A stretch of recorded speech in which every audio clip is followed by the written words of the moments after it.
Still there. Big deal. Okay. Low pressure to succeed, high pressure to remember.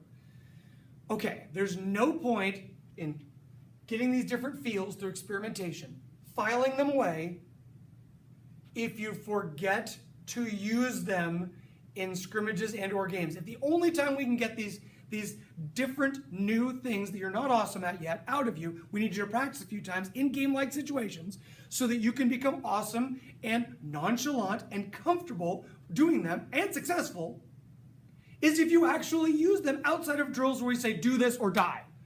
You are in charge of making sure you are transferring skills from practice and drills into your more randomized play. I don't want to control you. Don't make me. Get better because you have a desperate and white-hot burning desire to learn.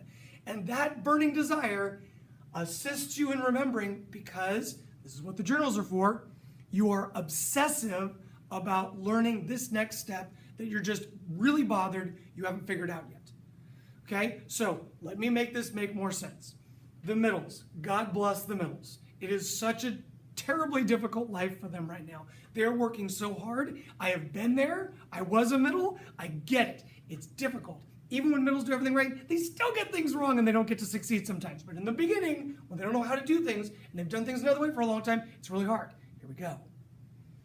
The middles are just now beginning to identify when they do it wrong in the middle of their approach. So they're beginning to identify the biggest thing for them is where they go and what they look at. If they could conquer these two problems, they'd be successful most of the time.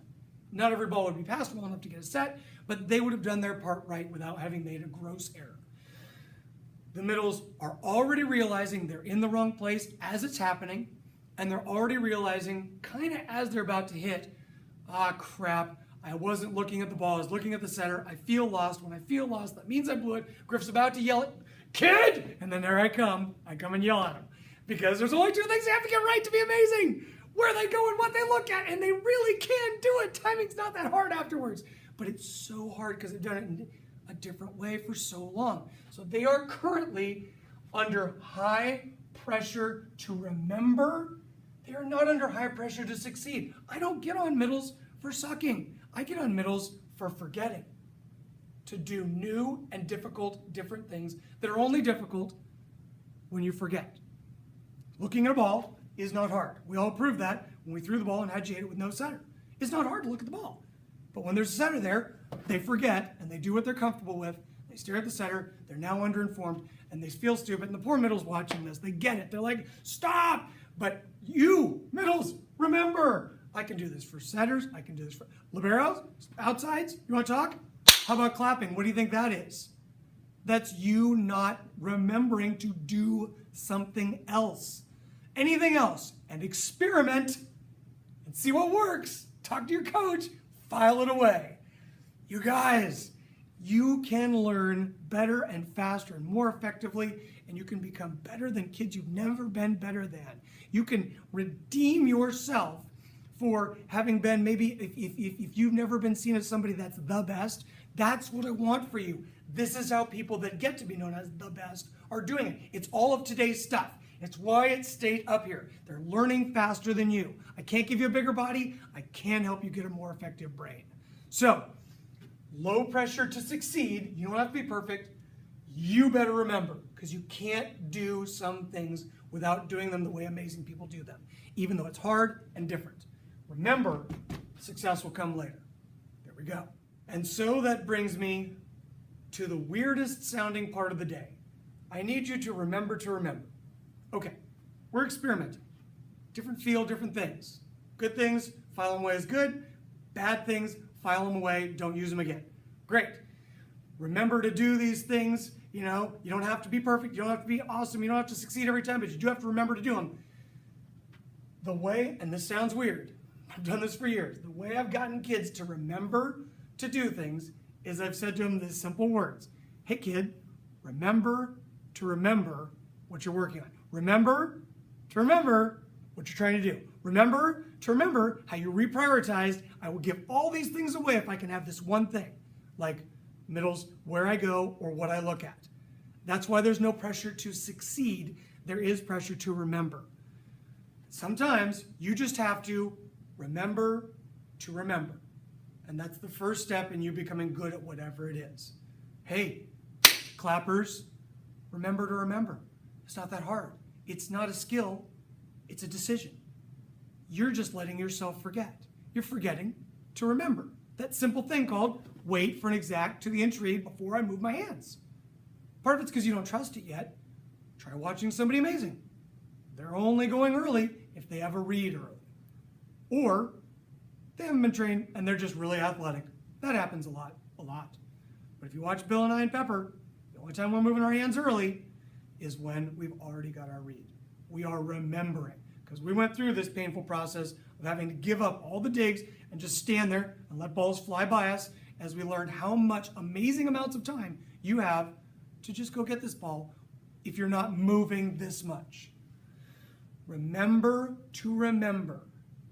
It really is that simple sometimes, and that will set you off on the course of all the different things you could do, of all the things you could experiment with, and then file away. But if you don't remember to do them, that process never starts. So honestly, sounds dumb, sounds simplistic. Sometimes I just need you to remember, and your process of becoming better, faster, can start. And that's what I want for you, so bad. Okay, so now we're at the spiral part of the video, very short and quick. Please watch it and remember these things. Remember to remember. Thought switching. That's when the tendency of an athlete is to go to the next thing before they're done with the first thing. So it could be passing to hitting. People that start thinking hitting before they're completely done with that pass have a higher percentage chance of screwing up the pass. Setters that go to the cover before they're completely done with the set have a good chance of putting up a worse set than they should have. There's a million ways we could talk about this. Blocking before you transition off the net. Transition before you hit. Oh gosh, that's a big one. Get your transition done. Focus on it for all of a second and a half, then focus on your hit. Thought switching. Huge invisible skill most athletes are terrible at. Get better at this, get better at a lot of things. Athletic and intelligent at the same time, all the time, at a high standard. Be athletic, coordinated, fast, strong, and intelligent, doing things that make sense, not things I've always done, things that are making sense and I'm experimenting with, things that are succeeding and I'm experimenting with, things my coach is having me do, whether I get it or not. Athletic and intelligent with my athleticism, all the time. Athletic, intelligent, same time, all the time, at a high standard. Not just, I got it done, it's good enough, but that's pretty good. That might be the best I should aim for right now.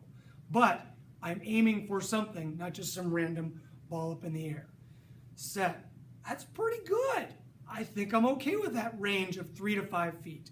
I'm not okay with 3-3-2, 3-3-1, 3.5, 1.5. That's what we've been doing as setters on our team. We need 3 to 5 feet. We get amazing at that. We can talk about 2 to 4 if some hitters wanted it. Athletic and intelligent, same time, all the time, at a very high standard. And last, the hierarchy of directives. Okay. Improve, compete to win, enjoy the process. Usually I say improve, win, have fun. The real full name of it. Hopefully we have a better understanding of that first part now. Improve, always, first priority, through experimentation, filing away, good or bad, remembering to use it again, improve. All the time, first priority, even if we're competing for a championship. Improve, compete to win. We hope we win, we compete to win first. So we're never done. If we're getting crushed, we're still looking for ways to find a chink in the armor. If we can just get a little foothold, we can make them feel dumb enough that they'll feel bad and we'll get to go on a big run and win even though it looked like we were going to lose. Improve first, compete to win, enjoy the process. Enjoy the process is pretty easy if you got the first two. If you're getting better and you're winning, you're going to have fun.